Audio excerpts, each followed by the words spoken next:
So in this video, I'll be showing you the exact inputs of a six-figure business that allows me to close upwards of 5K deals. And it's divided in four main steps, which are content lead flow, warm or cold outbound DMs, nurturing, very key, and signing and onboarding. So let's get into it. So assuming you have a high ticket offer built already.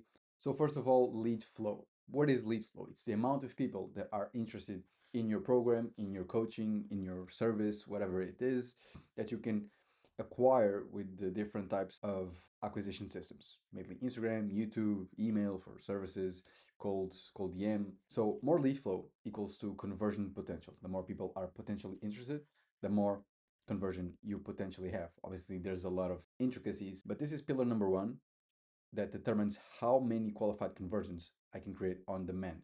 So looking at specifically contents, it's very ROI if done well because it's one to many communication compared to DMs and other avenues of lead flow. It impacts directly how many opportunities exist for your business, how selective you can be, and how fast you can scale without the back and breaking. And when I say selective, is the more demand that you have, the more picky you can be by choosing who do you actually work with. Because if you don't have a lot of lead flow, you kind of have to take on a lot of clients and clients that you might not even enjoy working with. So having a high lead flow, it's number one for actually working with good clients. So when this metric is strong, selling feels smooth. When it is weak, everything feels very, very forced. So when it comes to content, we're looking obviously at top of funnel content. So very broad, what we like to call TAM maxing, like how much people can actually relate to this type of content and looking at one specific idea and all right, how can I make this broader? Mainly in short form content, for example, how entrepreneurs feel after discovering how to pay 0% tax legally, just everybody smiling. So lead acquisition, live closing. And in terms of how you actually approach this, you have to think about, all right, who is my dream follower? Who is the person that can actually relate to my content, not buy my service? So it's targeting the dream follower, which is a way bigger pool of people compared to the ICP. Because if we only do content for our specific ICP, very specific content, it might not reach as many people because it's a more niche video and just will get less views, especially for smaller creators or medium-sized creators who want to expand their audiences. So 10 maxing creates a mass market opportunity. You can operate from selectivity instead of desperation and enable scaling without relying on single wins or virality. So for example, my dream follower is online business owners, young masculine men, traditional values, and people who want to make money and impact the world by helping others. So that's my dream follower. And this audience is intentionally broader than my ICP. And the reason for this is my ideal client lives inside my dream follower. So high temp contents avoids cutting off the reach, and more reach creates more chances for my ICP to align and see my content. Because if you're doing very specific content, to your ICP specifically, you're going to have to use either ads or just accept that you're going to have to do either ads or just accept that it will take a lot longer to reach those people. So for example, a high temp video with 200K views, we will find typically 10% of my ICP in those 200K people. So that's literally 20K people that are in my ICP. But for example, if I do low temp and only get 20K views, and let's say 50% of my ICP, that's still only 10K people. So in terms of growth, it's much more leverageable to do high temp content, specifically when we were talking about Instagram Reels or trial Reels. Obviously, middle of funnel and bottom of funnel have its own place, and it's very important to actually convert, but we just use it in different manners. But all of this does not matter because this is only getting views, being in front of the people that you want to work with without warm or cold outbound. So warm outbound DMs to convert attention into conversations. So for example, you can do warm outbound to people who follow you, who liked your content, who commented, who shared, all that stuff, because they have expressed interest. You can set up automations. Go High Level is amazing at this. Specifically for the outbound sequence, you can use ManyChat, which is very good in terms of actually doing that first initial outbound. Or just get a setter like I do to actually outbound, or just get a setter to actually outbound and engage the conversations for you. But obviously, we don't need to outbound to every single one. Obviously, only people who look like our ICP or very similar to our ICP. So we review the profile. And one key thing that I see a lot of coaches doing, like every single time I talk to a coach, is, oh, what's your goals?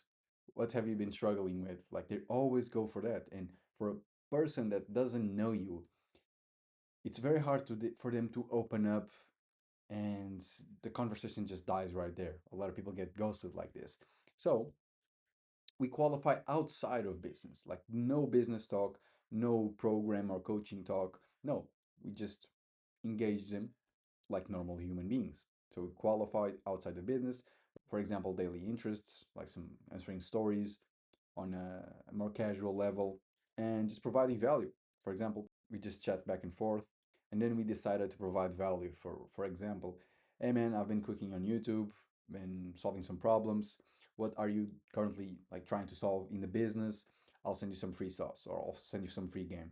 And this is very different because I'm proposing to help. I'm not trying to sell, I'm helping, just because I phrased it differently. And then, yeah, I just provide value. As you can see, yeah, that was helpful. I would like more info. Like they're asking for it. Like, cool, brother, I'll send it over. By the way, what did you like the most so we can get a better feel, the funnel, the stories, and yeah, just more value plus connection. You can do this by your tone, by the way you speak. But when it comes to providing value, this is the most crucial thing. It actually has to be valuable.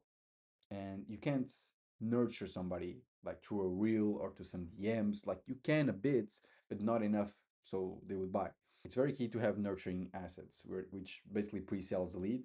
And this is a system that builds trust, clarity, and buying intent before any sales conversation. So nurturing directly impacts the call quality, objection frequency, price sensitivity, and speed of decision. Like if you are in business and you have a pre-call VSL, pre-call assets, this is very key. Or if you're operating without it, it's very hard to actually close.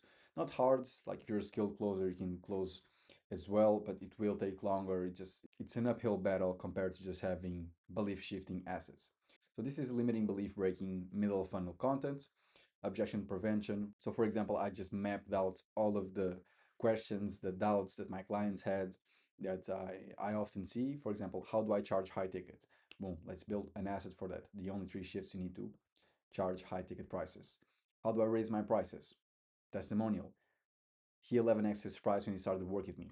Client result. How do I book more calls? Oh, I don't have enough leads. Boom, how my client booked 11 sales calls in one day. How do I handle objections? I'm having a hard time closing. Live objection handling with 10 entrepreneurs. Oh, how do I close high ticket deals? Boom, he couldn't close a single deal. You guys get the point. Or just oh, attract him more. I want to attract more qualified leads. This is all things they have said me, like prospects or inbound leads, and I just make assets out of it. For example, ad strategy. How do I actually get qualified leads from ads that are ready to pay 3K upfront? And this is the most important part of content. This increases close rate, reduces price resistance, shortens decision time, and turns call into confirmations, not convincing. Because if you don't have this, what's going to happen? You get attention, not buyers. People take the value, but they don't act, and sales calls feel like convincing, and price becomes a problem. Like it's a sticker shock. But it's also very important to frame your content in a pain desire type of manner to actually magnetize people in. If you just provide general information, like they're going to go like, yeah, cool, thanks, I'm out. So don't do value alone. Don't do value alone. Don't just educate the audience, because they're going to show up with low urgency or not even show up to the call, high friction to buy, and people don't respect you if you don't have authority. So this works very well. So this also works very well, obviously. This also works very well. So this is just direct value on setting. So stop setting like, oh, what's your goal? What have you been struggling with? How many times or how long ago have for how long have you struggled this? Oh, what happens if you don't change anything? That's so 2020. What actually converts in the DM is shifting beliefs of individuals in the setting process using pre-made sales assets, specifically long form content. So have a bunch of nurturing assets ready to go, like I mentioned, and just yeah, send them to your clients, your prospects, Bam, fire bro, I'm gonna try this out. Send them an audio. Yeah, thanks G, I might as well get some help. My plan is to post it when another video hops on the algorithm. Bam, got on the call. Let's go. And this is very important because people buy from who they know, who they like, and they trust. And if they engage with you or you engage with them in your contents, well, they know you. That's point number one. And because you started with a normal conversation, not a business, not straight into business conversation, they like you, you kind of vibe with them, and then they trust you because you're providing value. This is key. This is actually fucking key to get booked calls and have good close rates and not get a ton of objections. So it feels custom, not generic, raises the perceived competence to actually deliver good assets and creates expectation before speaking because you're already providing, you're already setting a standard without even jumping on a sales call. Without this, DMs feel cold, like I mentioned, like coaches getting ghosted, leads don't reply, prospects need convincing, and it's just the same objection on repeat. Bam, bam, bam. And now signing and onboarding. So I propose the call, I help them, and either they become a client on the spot or just keep giving value until we're like, yeah, man, might as well get some help and start working together. And yeah, the signing and onboarding is very, very crucial. The main goal is to transform belief plus value depth into action because you've provided so many content assets, so many help. For example, if they're trying to get to level 10 and they're at level 2, and with your content assets, you help them get to level 5, let's say that's 10K. Cool. They don't want to just be making 10K a month. They want to make 20, 30, 50K a month. Cool. Who are they going to look for help? It's you after providing so many assets. So they're in value depth. Now we have to just transform that into a decision. Observe insights of the call to improve the system. Any objection, any hesitation, and record every single call. Record every single call, and you'll find so many golden nuggets to actually improve your conversion system, your marketing system, because the more marketing you do, the less sales you have to do. So this is fucking cracked. Like marketing is just exponential compared to sales, but obviously sales is very important. And then we have signing and onboarding. So signing, they already trust you, they already believe the problem, they already expect a premium price. This way the call becomes a confirmation call, not persuasion. You have minimal objections, higher close rate, and high price tolerance if you do this right. And on the onboarding call, and personally, I just create an onboarding form for this and me and all my clients. And the purpose of this is to turn every single client into data because you just did a winning process. The process that this lead took, one, this is good, this is gold. It's just a matter of looking at the process, identifying what's good and what's bad about it, solve the bad, and double down on the good. And then do this at scale. So the onboarding captures the core pain points, the buying triggers, objections they almost have, and how did they describe the problem? What way of saying, what keywords did they express? And this is fucking gold. You can get all the objections, make middle of funnel assets, YouTube assets, so you can turn all those non-closed deals, those leads that you fucking wasted all the time, into actual buyers because you solve them. This is a constant feedback loop. So grab every single insight and put it into the middle of funnel. Remove objections. You can have messaging clarity because you know how they describe the problem. You know what you actually said in your content based, like for me on this forum, what actually resonated with them. What specifically was the buying trigger? Why didn't they buy earlier? What was holding them back? This is gold. So you can have easier future sales. And the result of this is that every client improves content conversion and closing speed. So going full circle, the more marketing you do, the less sales you have to do. This is fucking gold. And if you want this form that I give to all my clients, which allow them to actually look at the objections, the insights, and improve this sales process and improve the marketing process and scale up and double down on what's actually working and remove what's actually not working, you can just send me a DM on Instagram and I'll happily give it to you so you can improve your marketing. So yeah, happy to provide the value. If you need anything at all, just hit me up on Instagram. Yeah, have a good one.